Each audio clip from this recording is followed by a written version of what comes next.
Hmm. Bismillahirrahmanirrahim.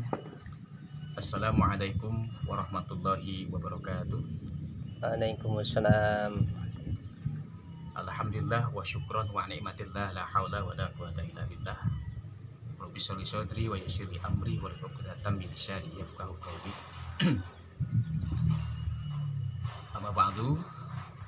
Segala puji bagi Allah yang memberikan banyak nikmat kepada kita semua. Dan salawat dan salam semoga tercurah dan terlimpahkan kepada baginda kita Nabi Muhammad Sallallahu Alaihi Wasallam beserta para keluarga, sahabat dan para pengikutnya.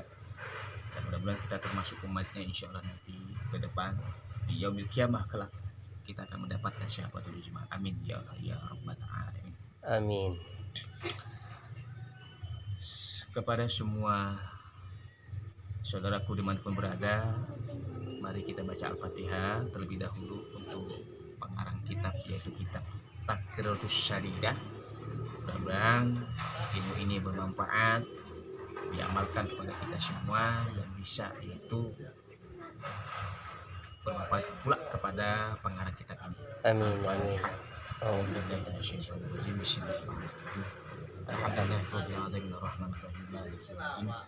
Iyyaka na'budu wa iyyaka nasta'in ihdinas siratal mustaqim siratal ladzina an'amta 'alaihim.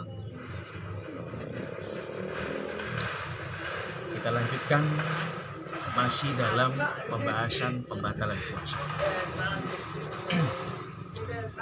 Bagaimana hukumnya air masuk ke dalam tubuh kita? Posisi kita sedang mandi. Apakah puasa kita batal, Ustadz, apa tidak? Tergantung. Tergantung, bisa batal dan bisa tidak. Mandi yang bagaimana? Apakah mandi yang disyariatkan, apa tidak disyariatkan? Kita akan bahas. Hukmu duhulil ma'i asna'il gusli ilal jauf. Hukum masalah air masuk ketika kita berada di tengah-tengah mandi. Ini ngebahas masalah tidak ada unsur kesengajaan. Masuk dewek. Tapi kalau ada unsur kesengajaan, batal puasa kita. Ini tidak ada unsur kesengajaan air masuk ketika mandi. Apakah batal apa tidak? Dibahas. Yang pertama, idza kanal ghusl ma'muron, jika mandinya itu diperintahkan oleh hukum syariah seperti mandi wajib, ya, seperti mandi junub, ya, mandi yang disunahkan, mandi hari Jumat, maka falaya betulu saumu, maka puasanya tidak batal. Tidak batal juga bisyartin, awas, idza tasala bisabbi, jika mandinya menggunakan gayung, penyiuk, ya, menggunakan gayung. Nah, jika waya betulu idza tasala bil ingimasi, jika mandinya dengan cara badan kita masuk ke dalam kolam ataupun kita mandi di sungai, badan kita masuk ke dalam air sungai, maka air yang masuk ke dalam telinga, air yang masuk ke dalam hidung, air yang masuk ke dalam mulut, maka puasa kita batal. Awas, meskipun tidak ada unsur sengaja. Jadi batal puasa jikalau kita mandi dalam cara yaitu badan kita dimasukkan ke dalam air. Tapi tidak batal jika air masuk tapi dengan menggunakan gayung, penyiuk. Tidak batal puasanya. Dilanjut, selagi tidak ada unsur kesengajaan, tidak ada unsur niat ingin apa? Ada niat pengen masuk air sengaja, wah padahal dia lagi puasa. Nah, ini batal tetap meskipun menggunakan gayung. Ini mah tidak ada unsur kesengajaan. Airnya masuk sendiri tapi dengan cara mandi, dengan cara digayung, dialirkan oleh kita, maka tidak batal puasa kita. Adapun kalau berenang, badan masuk ke dalam kolam dan sebagainya, masuk ke telinga, kuping sebagainya, puasa kita batal. Itu masalah mandi yang dianjurkan, yang disyariatkan oleh agama. Kita bahas masalah mandi yang tidak disyariatkan, berbeda, ya. Mana idza kanal ghusl ghairu ma'murin, jika mandinya mandi yang tidak diperintahkan oleh agama, seperti mana kagusl tabarudin, seperti mandinya mandi untuk mengambil kesejukan atau tandipin kebersihan di waktu, ya contoh di waktu pagi dan sore, siang juga, supaya badan seger, supaya badan tuh nggak panas hawanya. Namanya puasa pasti hawanya panas, mandi. Nah, mandi tersebut tidak disyariatkan oleh agama, maka betasperia Faya betulus saumu, maka puasanya batal idza sabaqahul ma'u, jika air masuk ke dalam yaitu lubang yang terbuka, ya. Awas. Wa ilam yata'ammad, tidak ada unsur kesengajaan, meskipun tidak ada unsur kesengajaan, sawaun, baik mandi dengan cara gayung ataupun mandi dengan cara yaitu berenang, badan sudah dimasukkan ke dalam air, maka hukum puasanya batal.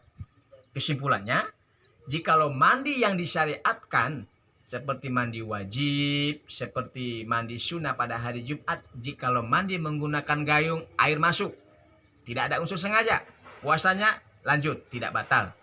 Jikalau berenangnya, jikalau mandi dengan cara berenang alias badan semua masuk ke dalam air, maka puasa kita batal. Adapun mandi yang tidak disyariatkan, mandi yang tidak dianjurkan oleh hukum syariah, seperti mandi kita untuk menghilangkan hawa panas, ya, kebersihan pada pagi hari, sore hari, awas, puasanya kita bisa batal. Mana? Meskipun menggunakan gayung ataupun tidak dengan gayung, seperti mandi berenang di sungai ataupun di bak, masuk ke dalam badan kita, masuk air, maka hukum puasa kita batal. Awas, hati-hati ya.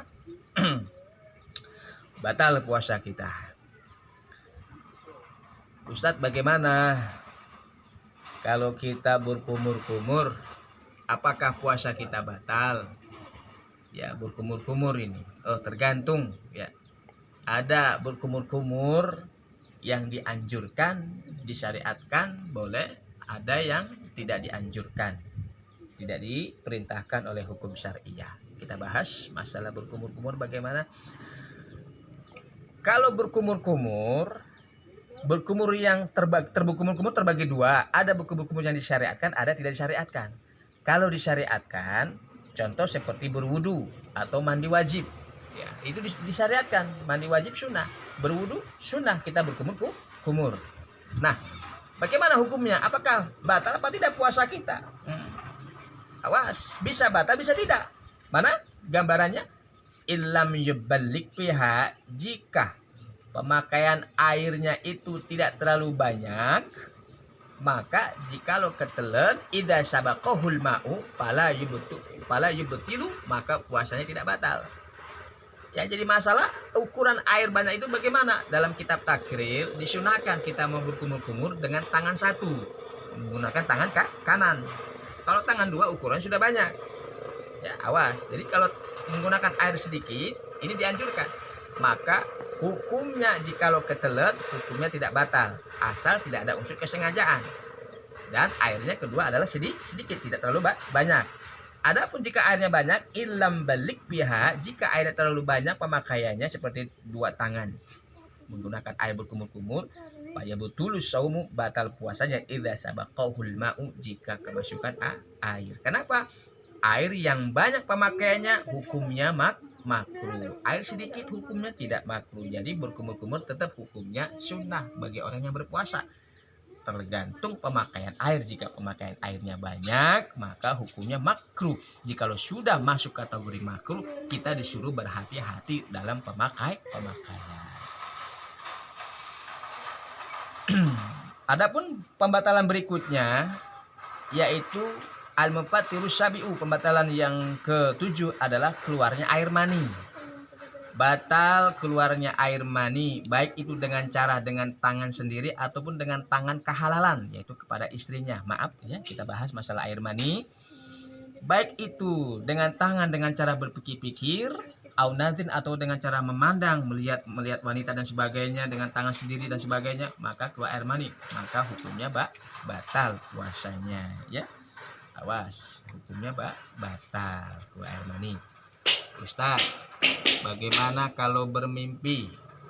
Mimpi ini apakah batal puasanya, Ustaz? Bermimpi puasanya tidak batal. Mimpi berjima sampai keluar air mani di siang hari, ya. Batal apakah tidak puasanya, Ustaz? Mimpi berjima di siang hari, hukum puasanya tidak batal, tapi wajib mandi. Lanjutkan, ya. Adapun Pembatalan puasa berikutnya adalah al-mufattiru tsamin, yaitu pembatalan puasa yang ke-8 adalah muntah.